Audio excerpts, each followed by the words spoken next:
Selamat malam, saudara-saudariku yang terkasih. Malam ini kita membahas 8 kesalahan modern yang umum di dalam gereja.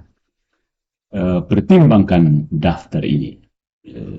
Pertimbangkan daftar ini, periksalah di dalam keseharian Anda, rutinitas sehari-hari, sebagai seseorang yang beriman kepada Tuhan kita Yesus Kristus yang berada di dalam pangkuan gereja Katolik. Yang di luar terserah. So, let's begin. Ada banyak kesalahan di zaman kita yang menyamar sebagai kebijaksanaan dan keseimbangan, moderasi. Ya. Tetapi bukan hal seperti itu yang dimaksud. Ya. Ada banyak kesalahan zaman kita ya bisa diperiksa secara filosofis dan itu lebih profound ya kalau diperiksa basis filosofisnya.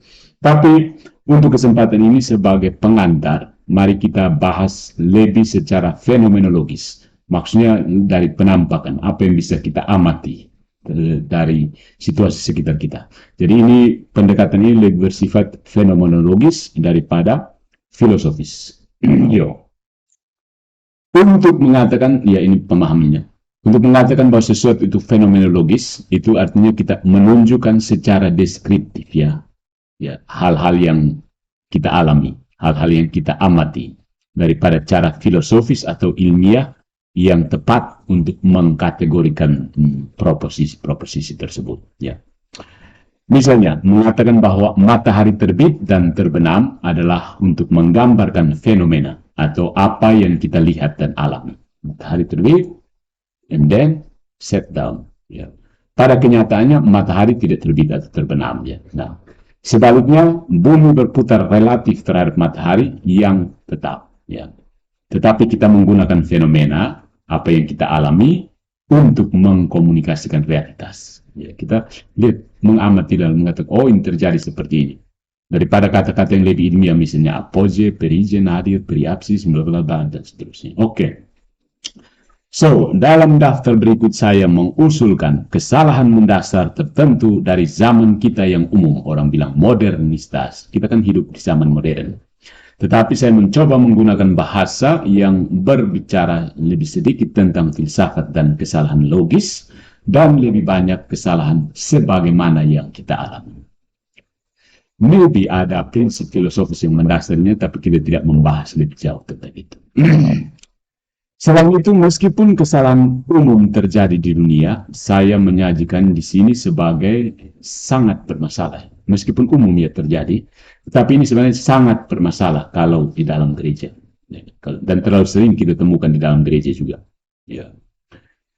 Dan ya kita juga bisa prihatin ya kalau ada orang Katolik yang seperti ini mengamini kesalahan seperti ini, memeluk kesalahan ini, dan ini mewakili semacam infeksi yang telah ditetapkan untuk mencerminkan pemikiran duniawi dan sekuler dan bukan pemikiran saleh dan spiritual.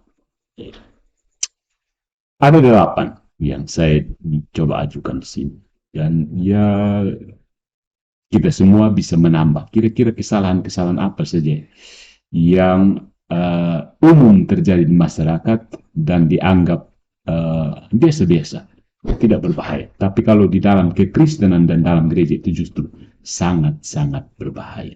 Mari kita pertimbangkan 8 kesalahan modern yang umum bahkan di dalam gereja itu sendiri. Yang pertama, first, mercy without penitence. Belas kasihan tanpa mengacu pada pertobatan. Bagi terlalu banyak orang saat ini, belas kasihan itu berarti Tuhan baik-baik saja dengan apa yang saya lakukan. Oh, Tuhan baik-baik saja. Tuhan itu kan maha baik. Jadi saya buat apa saja terserah saya. Tetapi belas kasihan sejati tidak mengabaikan dosa. Ia mengandaikan, melihatnya sebagai masalah serius, dan menawarkan jalan keluar darinya. Dosa itu masalah serius. Itu baru kita bisa bicara tentang belas kasih. Belas kasih itu bukan, oh no, do what you will. Kerahiman Allah adalah caranya menjangkau kita keluar dari lumpur dosa. Itulah sebabnya pertobatan adalah kunci yang membuka belas kasihan. Karena melalui pertobatan, kita menjangkau dan menggenggam tangan Allah yang penuh belas kasihan dan senantiasa terulur bagi kita. Salah satu kesalahan utama zaman kita sekarang hari ini adalah proklamasi belas kasihan tanpa mengacu pada pertobatan. Dan sayangnya, ini bahkan lazim sekali, bahkan di dalam gereja Katolik. Terlalu umum untuk mendengar khotbah tentang belas kasihan tanpa referensi apapun tentang pertobatan. Tuhan sangat mengasihi kita, tapi orang tidak melanjutkan, pergilah dan jangan berbuat dosa lagi. Aku pun tidak menghukum engkau. Orang berhenti di situ saja kan.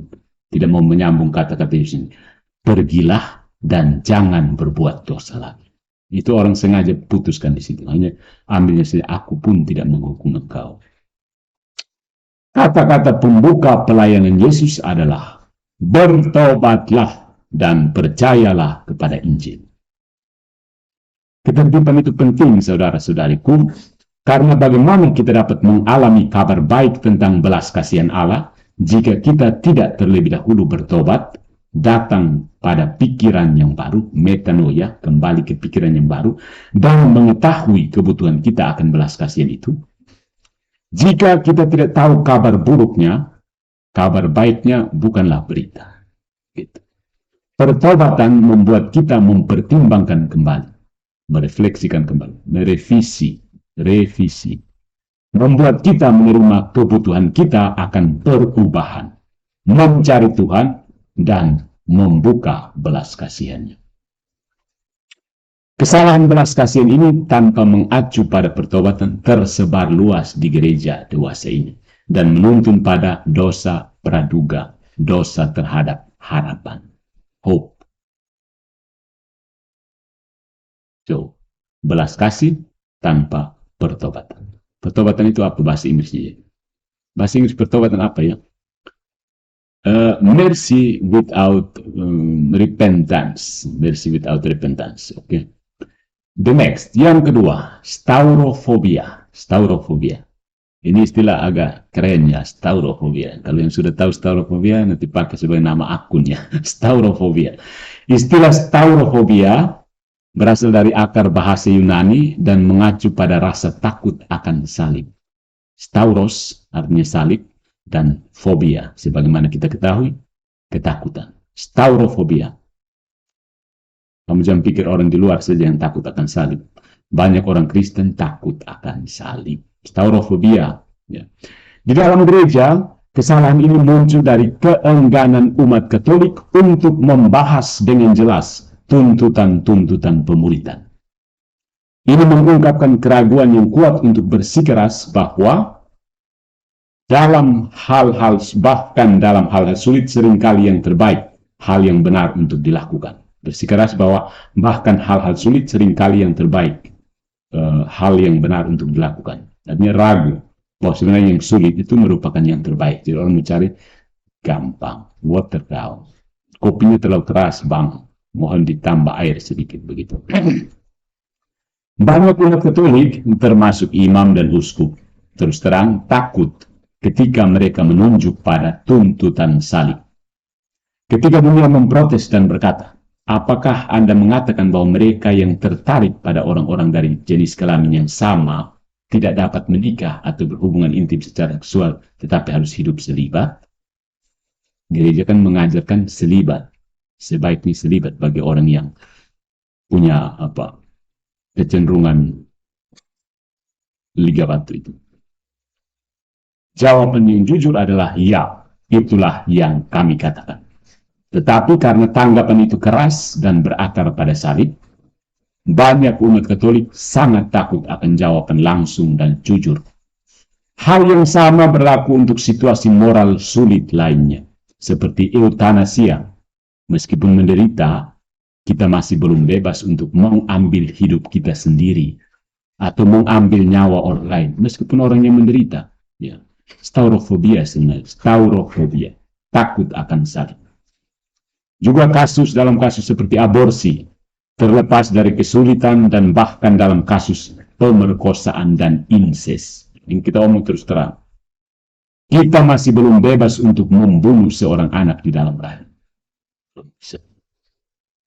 Dan perceraian dan pernikahan kembali.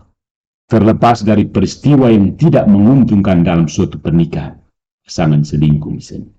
Ini tidak berarti bahwa seseorang bebas meninggalkan satu pernikahan, satu perkawinan, untuk memasuki perkawinan yang lain. Staurofobia sekali lagi. Staurofobia juga membuat banyak orang ragu untuk mengoreksi di gereja dan dalam keluarga. Hampir ada ketakutan yang menakutkan untuk memaksakan permintaan atau persyaratan apapun, atau bahkan menjatuhkan hukuman sekecil apapun, atau tindakan korektif. Hal-hal seperti ini bisa membuat orang kesal, dan itu adalah salah satu hasil terburuk dari staurofobia, yang takut akan penderitaan apapun bagi dirinya sendiri atau orang-orang lain. Mereka tidak melihat kualitas penebusan dalam tuntutan salib. Salib. Ya, salib itu penderitaannya. Santo Paulus berkata, "Adapun aku, Allah melarang aku bermegah kecuali dalam salib Tuhan kita Yesus Kristus, yang olehnya dunia disalibkan bagiku, dan aku bagi dunia. Aku bagi dunia. Aku bagi dunia." Galatia bab 6 ayat 14. Tetapi bagi terlalu banyak umat Katolik saat ini, salib dan tuntutannya menyebabkan mereka menyusut dan bahkan merasa malu. Alih-alih membual tentang kuasa salib, pikiran itu nampaknya lebih tepatnya beraninya kita atau gereja menunjuk padanya dan berkeras bahwa itu benar-benar lebih baik daripada penghiburan belas kasihan palsu. Ini pikiran yang lebih tepat. Lebih baik kita berani untuk menderita daripada lebih memilih penghiburan belas kasihan palsu.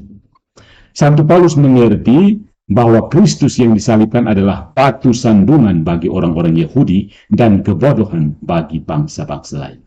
Tetapi dia melanjutkan dengan mengatakan, tetapi bagi mereka yang disebut orang Yahudi atau Yunani, ada Kristus yang adalah kuasa Allah dan hikmat Allah. Lihat 1 Korintus bab 1 ayat 23-24. Tapi cobalah mengatakan ini tentang staurofobia kepada seorang yang staurofobia. Orang yang fobia itu istilahnya apa? Staurofobia itu ketakutan. Kalau staurofobik itu menyedihkan. Tetapi di dalam gereja mereka legiun, banyak. Ya. Banyak orang takut penderitaan. Kalau bisa kita menghindar dari penderitaan. Nah, itu ya staurofobia. Yang berikut ketiga, number 3, universalisme. Universalisme. Ini istilah tinggi sekali. Universalisme. Oke, apa itu universalisme? Universalisme adalah keyakinan bahwa sebagian besar, kalau tidak semua, sebagian besar orang pada akhirnya akan diselamatkan. Biasanya orang lebih ke ekstrem yang semua orang akan diselamatkan. Itu prinsip universalisme.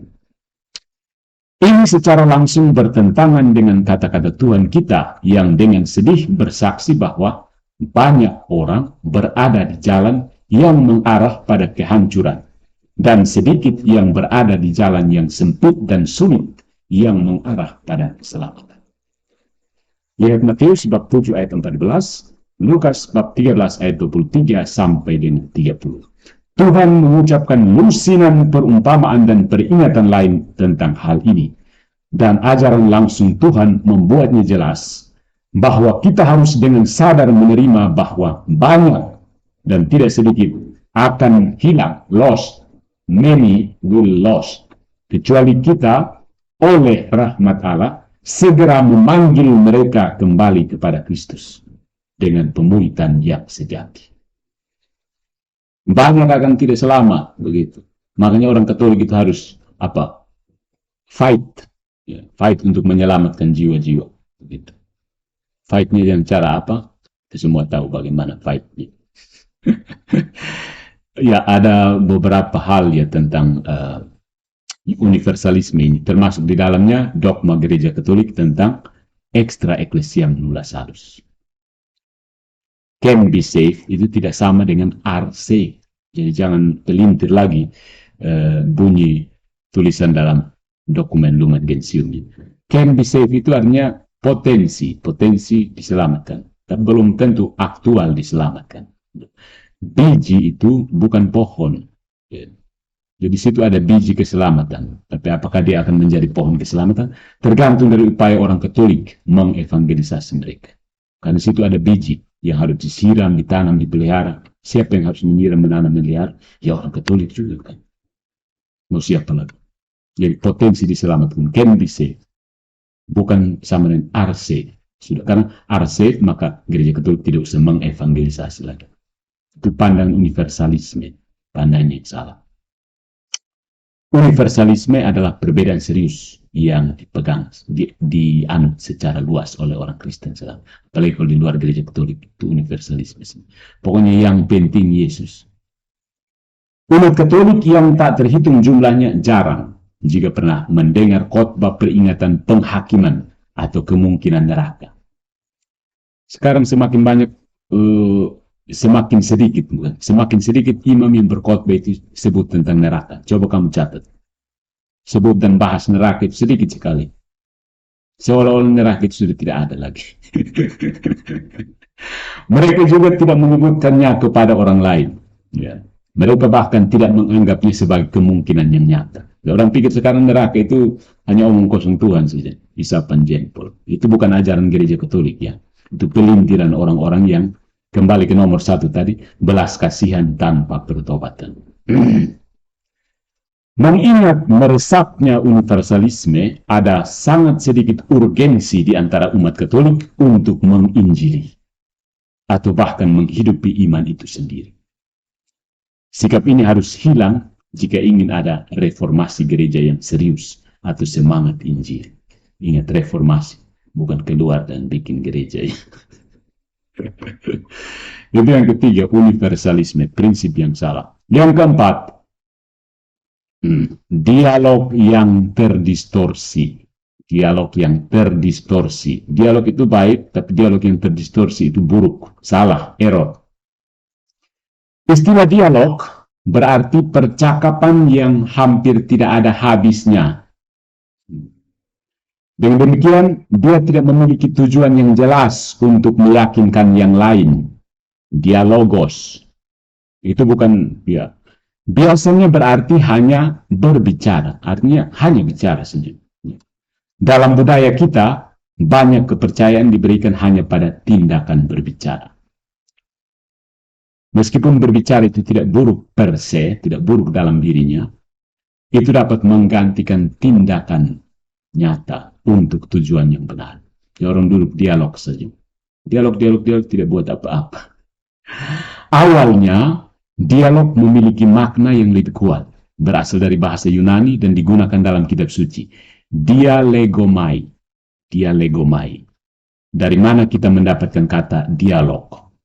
Yang berasal dari akar kata Yunani dia, melalui, bolak-balik, dan lego, berbicara dengan kesimpulan. Dia mengintensifkan lego. Jadi bolak-balik itu membuat intensif. Legonya, bicaranya menjadi lebih intensif. Sehingga tepat untuk mencapai kesimpulan melalui pertukaran pikiran, kata-kata, atau nalar. Penalaran.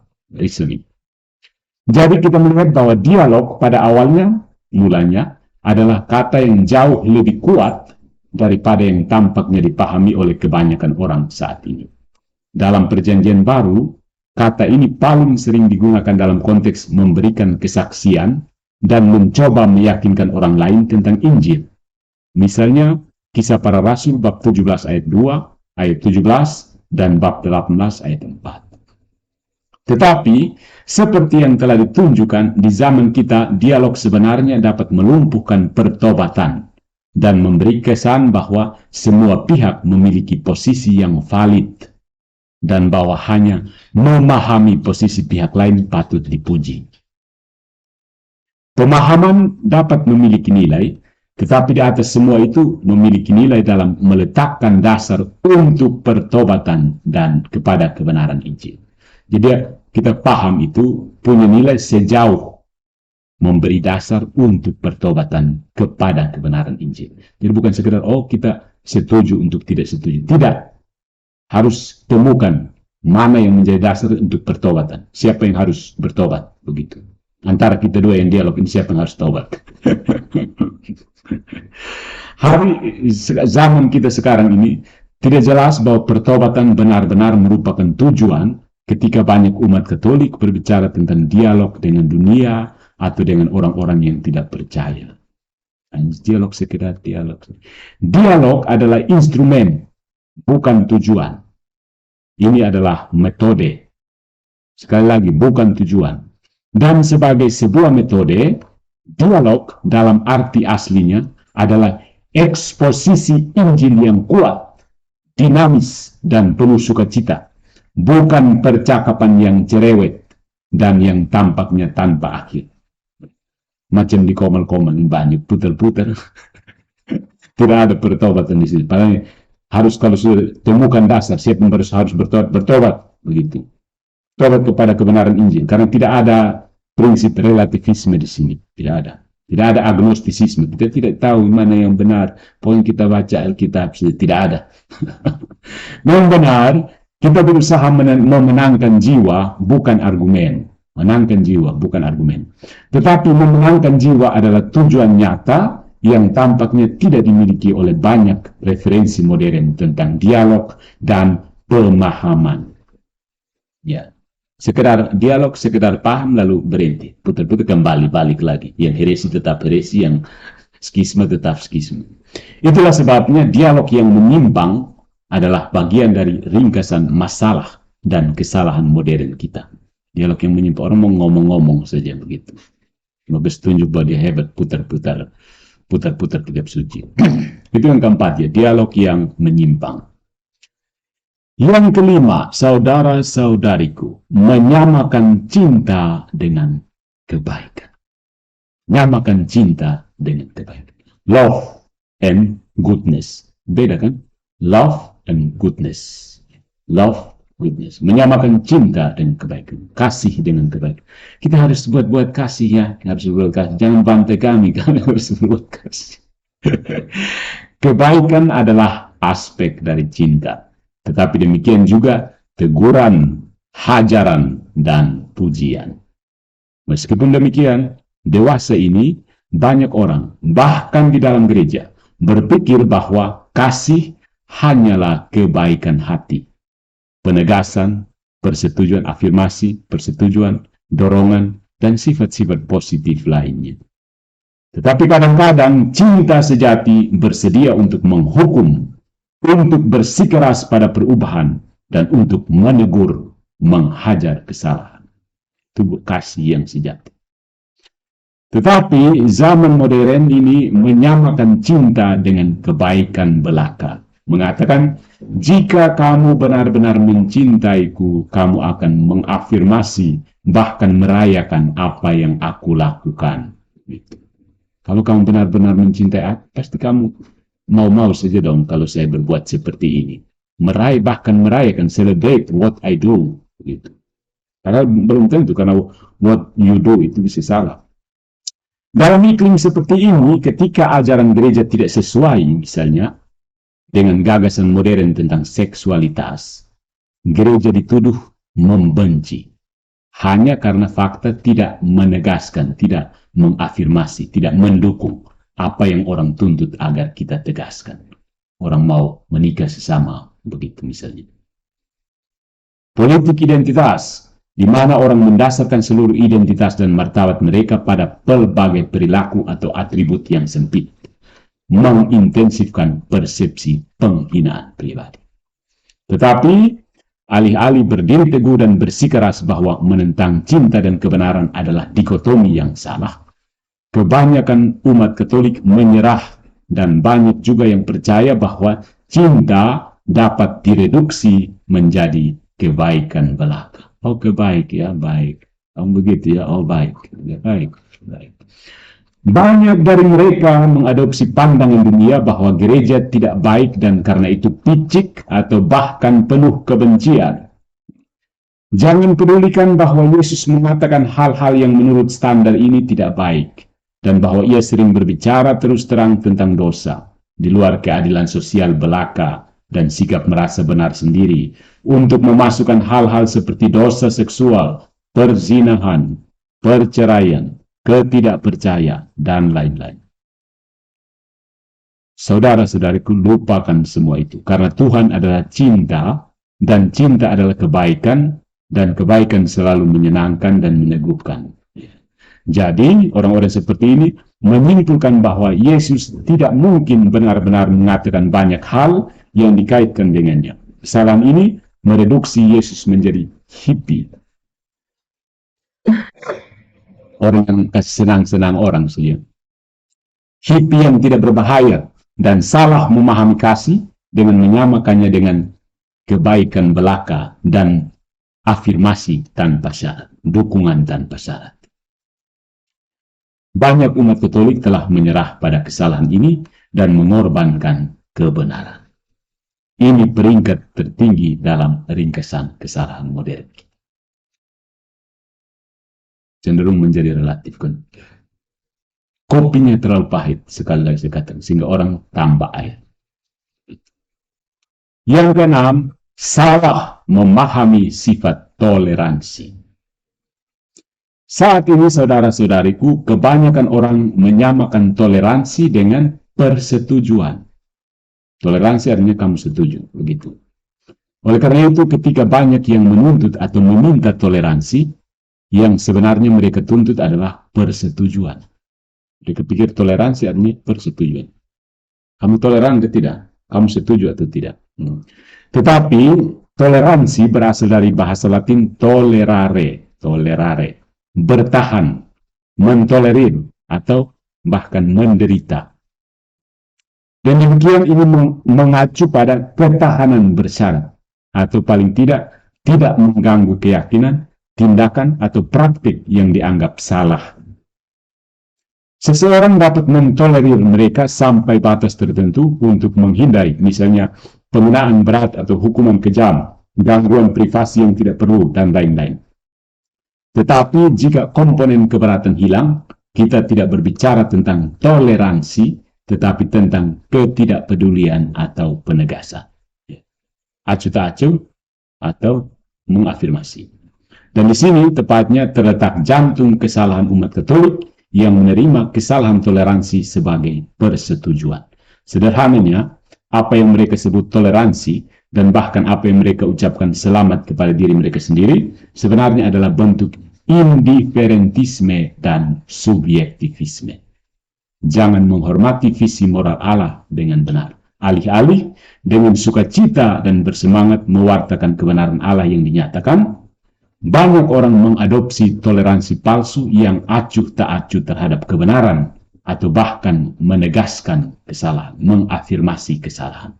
Dan kemudian di atas semua itu, mereka mengucapkan selamat kepada diri mereka sendiri atas superioritas moral toleransi mereka.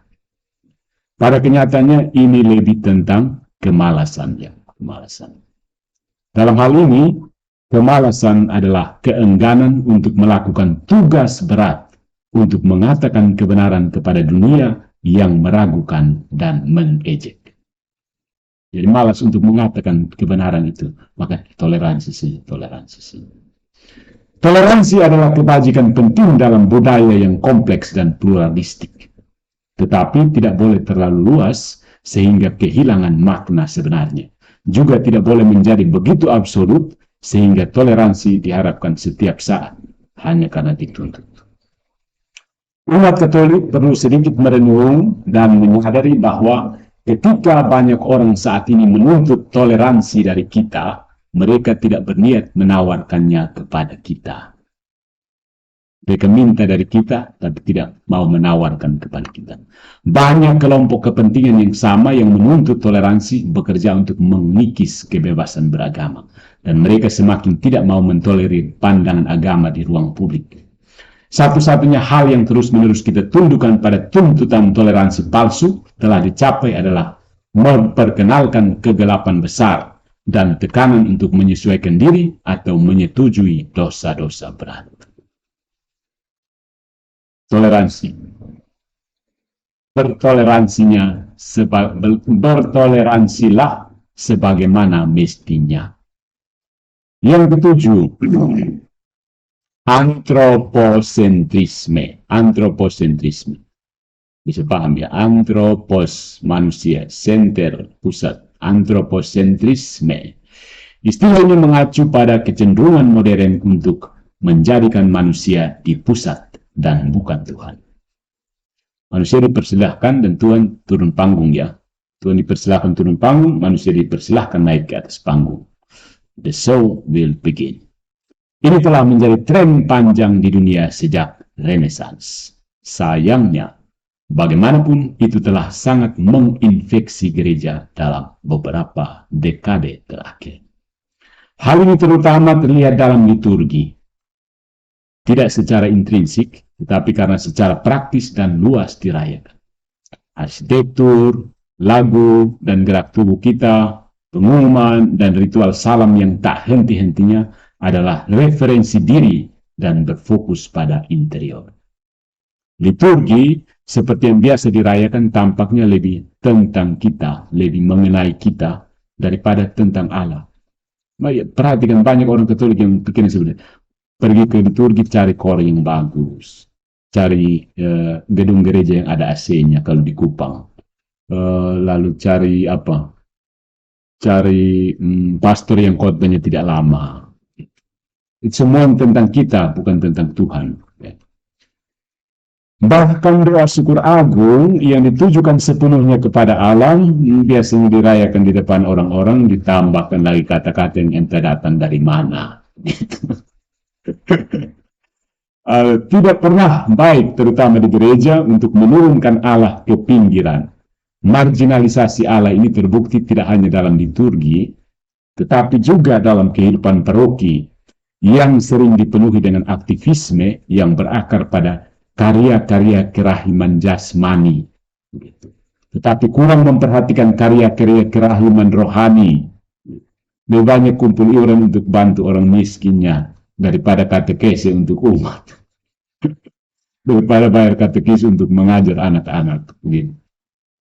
Organisasi sosial mendominasi, ya, tetapi sulit untuk menemukan minat dalam studi Alkitab, novena tradisional, dan karya-karya spiritual lainnya, retret, rekoleksi, itu yang didedikasikan untuk Tuhan.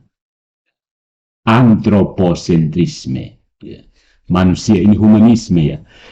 Dalam pandangan pertama kelihatan sangat bagus, tapi ini bentuk ateisme yang terselubung. Tuhan disingkirkan, kita menyembah manusia sebenarnya. Ya, bahaya sekali, subtil, sangat subtil. Pewartaan Allah melalui karya evangelisasi yang penuh semangat juga langka. Dan paroki tampak lebih seperti klub daripada mercusuar. Klub, bandingkan klub ya. Klub itu apa? Orang kumpul-kumpul dan kesenangan. Klub, entah klub siang, klub malam. Tapi mercusuar beda kan, mercusuar. Paham mercusuar? Memberi terang, petunjuk kepada pelaut yang hilang arah supaya kembali mendarat dengan selamat. Tapi kalau jadi klub, orang kumpul-kumpul, hey, say hello, minum-minum di situ, goyang-goyang sedikit, gacor sedikit, pulang. Begitu. Apakah kita ke gereja hari Minggu untuk masuk klub, atau mau pergi untuk lihat mercusuar? I don't know. Manusia itu penting, saudara-saudari. Humanisme Kristen adalah kebajikan. Ya.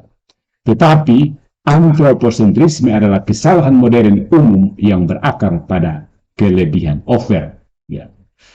Maksudnya kemanusiaan perhatikan, tapi jangan berlebihan lah. Maksudnya begitu. Di banyak paroki, penyembahan kepada Allah dan perluasan kerajaannya sangat sedikit terlihat. Orang tua juga tampaknya lebih berfokus pada kesejahteraan jasmani anak-anak mereka, situasi akademis mereka, dan lain-lain. Ya. Tetapi kurang peduli secara umum dengan pengetahuan atau kesejahteraan rohani anak-anak mereka. Tuhan harus menjadi pusat bagi manusia untuk bisa benar-benar bangkit. Tuhan harus menjadi pusat. Kalau manusia yang menjadi pusat, berarti selesai. Kita akan putar-putar di sini saja. Dan pada pandangan pertama kelihatan bagus sekali. Humanisme itu memang kebajikan Kristiani, humanisme. Tapi kalau humanisme yang berlebihan, jatuhnya ke antroposentrisme seperti yang baru saja kita bahas ini. Liturgi-liturgi divariasi supaya menyenangkan orang yang datang. Bilang kalau tidak nanti orang tidak mau datang misa lagi. Jadi variasi liturginya sampai pastornya homili juga turun nyanyi-nyanyi goyang-goyang TikTok di depan. Supaya umat tertarik katanya. Kalau tidak nanti umat tidak mau datang lagi. Mati kamu. Dan yang kedelapan. Pembalikan peran. Juxtaposisi. Juxtaposisi itu apa ya? Tapi pembalikan peran maksudnya. Ini hampir sama dengan antropomorfisme tadi. Pembalikan peran. Kita lihat apa itu pembalikan peran. Yesus berfirman bahwa Roh Kudus yang akan Dia utus kepada kita akan menginsafkan dunia. Lihat Yohanes bab 16 ayat 8. Jadi, hubungan yang tepat antara seorang Katolik dengan dunia adalah menguji dunia. Orang Katolik dengan dunia itu relasinya adalah menguji. Kita ini menguji dunia. Santo Paulus berkata, periksalah segala sesuatu, pertahankan yang baik, waspadalah terhadap segala jenis kejahatan. 1 Tesalonika bab 5 ayat 21 sampai 22. Jadi sekali lagi, saudara-saudariku, dunia harus dihakimi dalam terang Injil. Tetapi terlalu sering umat Katolik melakukan hal-hal sebaliknya dan menempatkan firman Allah tetapi terlalu sering umat Katolik melakukan hal-hal sebaliknya dan menempatkan firman Allah dan ajaran-ajaran gereja di pengadilan, menghakimi mereka dari perspektif dunia. Kita harus menghakimi segala sesuatu dalam terang Allah. Namun adalah umum untuk mendengar umat Katolik mencemooh ajaran yang menantang pemikiran duniawi atau menyinggung prioritas duniawi. Banyak umat Katolik telah menyembunyikan iman mereka. Jika iman mereka bertentangan dengan salah satu kategori duniawi ini, tebak mana yang biasanya menyerah. Ya, di Kupang contoh kecil saja ya. Kalau hari Minggu itu kan biasanya kelompok-kelompok arisan itu kumpulnya hari Minggu. Mau pilih antara masak supaya nanti makan siang arisan atau ikut misa, lebih banyak orang pilih masak untuk arisan daripada pergi ikut misa. Oh, terima kasih yang sudah kasih persembahannya. Yesus berkata, barang siapa malu karena aku dan perkataanku dalam angkatan yang berzina dan berdosa ini, anak manusia juga akan malu kepadanya ketika ia datang dengan kemuliaan Bapaknya di antara malaikat-malaikatnya yang kudus. Markus bab 8 ayat 38. Tetapi banyak yang malu dengan ajaran-ajaran Tuhan yang tidak selaras dengan gagasan duniawi dan populer. Banyak orang malu, terutama orang-orang muda ya. Malu bikin tanda salib misalnya. Aduh, nanti orang bilang saya usir lalat. Itu hal kecil, Mas. Ada banyak lebih besar dari itu, tapi dalam contoh kecil. Semua ini berarti pembalikan peran yang tragis, di mana dunia dan ide-idenya menang atas Injil. Seharusnya dunia yang condemned by the Holy Spirit, seharusnya dunia inilah yang dikutuk oleh Roh Kudus. Ya, pernyataan ini bisa multitafsir ya. Gaudium et Spes sebenarnya lebih optimis, tapi ini dalam konteks pembalikan peran sebenarnya. Ketika orang lebih mengutamakan yang dunia daripada yang surgawi. Jadi bukan dalam arti kita benar-benar harus meninggalkan dunia, tidak. Dunia, tapi jangan terlena dengan dunia. Harus mengangkat kepala juga. Kadang-kadang orang tidak mau mengangkat kepala lagi karena begitu terlena. Jadi bukan berarti dunia itu buruk dan harus ditinggalkan. Ya. Kita menempatkan Allah sendiri dalam peran terdakwa. Kita menghakimi ajaran Tuhan dengan ajaran-ajaran sekuler. Nah, itu maksudnya. Seharusnya tidak seperti ini. Jangan tertipu. Jangan ada yang mengolok-olok Tuhan. Apa yang Anda tabur, itulah yang akan Anda tuai. Barang siapa menabur dalam daging, ia akan menuai kerusakan dari daging. Barang siapa menabur karena roh, ia akan menuai hidup yang kekal dari ini. Galatia bab 6 ayat 7 sampai 8. Saudara-saudariku, saya mencoba mengajukan, memproposalkan 8 kesalahan yang bisa ditemukan dalam gereja Katolik yang dalam pandangan pertama justru tidak bisa memberikan kesan baik-baik saja. Ini semua baik-baik saja. Tapi waspadalah, ini sebenarnya kesalahan yang bisa saja terjadi dalam gereja. Demikianlah 8 entry untuk ringkasan kesalahan kita. Our 8 errors, especially in the church. Ada yang punya usul tentang kesalahan gereja ini, bisa silakan kita diskusikan ya.